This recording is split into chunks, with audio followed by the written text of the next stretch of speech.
Molti comuni stanno cercando di trovare il modo di attivare misure urgenti per far fronte alle difficoltà nelle quali si sono venute a trovare molte famiglie italiane in ragione della crisi economica che caratterizza il 2009. Anche il comune di Capriate San Gervasio, pur nelle limitate competenze dell'ente, deve dare un contributo e pertanto si avverte la necessità di predisporre un serio piano di intervento con misure concrete, messe a punto da un lato dal Consiglio Comunale e dall'altro dalla Giunta, su proposta degli stessi assessori o dei responsabili di posizioni organizzative. Sono queste le premesse che hanno indotto la Giunta Comunale a decidere con deliberazione numero 60 del 25 2009, 4, un'azione a sostegno delle famiglie a basso reddito. E c'è un po' di numeri che spiacciono, no, è vero? È la barra, quindi 25 marzo, è una barra, non è un set. 25 marzo 2009, un'azione a sostegno delle famiglie a basso reddito e delle famiglie colpite da cassa integrazione o perdita del posto di lavoro. Si tratta di una prima azione che potrà essere attuata grazie alle risorse del 5 per 1000 IRPEF introitate all'intervento 10010165 capitolo 165, che devono trovare destinazione per finalità sociali e che dovranno essere integrate nel corso dell'anno.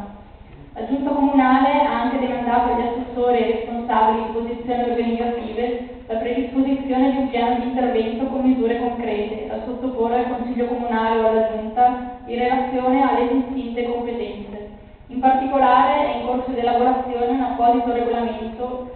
per stabilire le modalità di erogazione di misure temporanee di sostegno economico a favore di lavoratori in mobilità in cassa integrazione speciale. Interventi di sostegno economico non sono sconosciuti. 17.640 la spesa prevista anche quest'anno per l'assistenza economica, su un ammontare di spesa sociale complessiva di euro 516.000 circa. Si segnala in proposito che è stato di recente potenziato l'ufficio servizi sociali del comune con personale trasferito per mobilità interna al fine di potenziare le azioni di assistenza sociale. Le azioni del comune saranno coordinate anche con quelle della parrocchia. A tal fine si è svolto già un incontro per confrontarsi su bisogni e azioni. È volontà dell'amministrazione dare supporto alla Caritas mettendo a disposizione locali comunali, anche al fine di costituire un centro di ascolto aggiuntivo rispetto a quello comunale. Tutte le azioni di sussidio e aiuto sociale si svolgono nella consapevolezza che il comune deve impegnarsi non solo con aiuti diretti a soddisfare i bisogni contingenti e a far fronte alle emergenze, ma anche e soprattutto con un'azione strutturale diretta a creare attraverso infrastrutture e servizi condizioni per lo sviluppo economico. Anche in tal senso non credo sia mancata l'azione di questa amministrazione, contrassegnata nel precedente mandato dalla realizzazione attraverso lo sportello unico di una nuova area produttiva e che in questo mandato si sta prodigando per il rilancio di Minitalia che costituisce affinché essa costituisca anche un'opportunità di lavoro. Prego, pochino. I dati non ci sono però, anche qui ha dato una risposta però vaga, nel senso che avevamo chiesto, sì, ma ha dichiarato che di conoscere le situazioni di difficoltà, però un numero, un dato non è arrivato. Poi le politiche sociali, io vorrei fare un esempio, ho raccolto in questi giorni parecchi articoli sui giornali locali, nazionali, eccetera. C'è uno in particolare che ho raccolto proprio pochi giorni fa,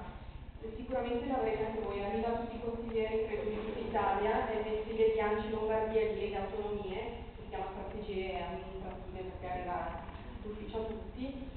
e ci sono due comuni in particolare del nord, perché parla della Lombardia, comuni di Trezzano sul Naviglio e comuni di Roncadelli, specie di Brescia, che forse è un pochino più vicino a noi, Trezzano sul Naviglio ha un numero di abitanti sicuramente superiore, e fanno alcuni esempi, per esempio il comune di Trezzano sul Naviglio fa degli esempi concreti, aiuti per la casa, nuove case popolari che qui sono assolutamente bandite per esempio dai nostri piani che votate voi, chiaramente non siamo d'accordo, per addirittura utilizzano un piano integrato di intervento per realizzare appunto degli alloggi comunali in caso di bisogno, perché spesso quando ci si trova a perdere il lavoro si perde paghi anche la casa perché poi il mutuo va a farsi benedire, insomma. Poi aiuti per il lavoro, quindi monitoraggio delle imprese per le situazioni di crisi e misure di sicurezza. Noi sul nostro territorio abbiamo visto chiudere per esempio la Lattice, abbiamo visto chiudere qualche anno fa, quando ancora questa crisi non era così sbandierata, a Crespi,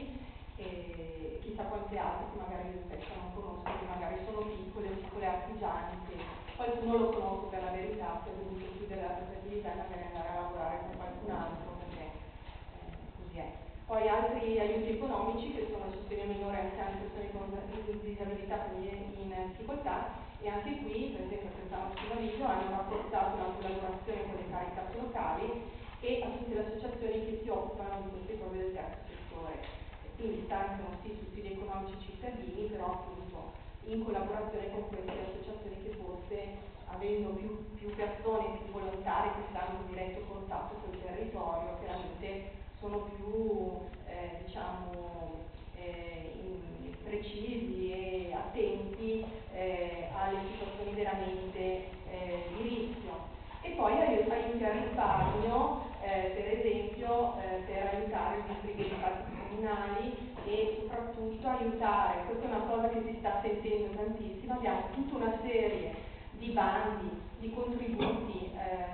in questo caso Trentano sulla Vigna in provincia di Milano, e la provincia di Milano è stata molto attenta in questi ultimi mesi a questo, la provincia di Bergamo su questo un po' meno, però la stessa regione Lombardia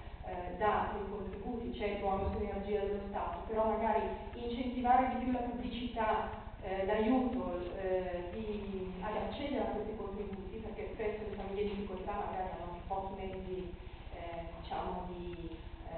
anche culturali a volte per accedere a questo tipo di uffici, io direi che si può fare, insomma. Poi so che dal 1° aprile, perché mi è capitato di contattare l'assistente sociale per un problema che non mi ha richiamato, lo però niente, ritroverò, e infatti mi ha risposto l'impiegata che è stata spostata da un ufficio che era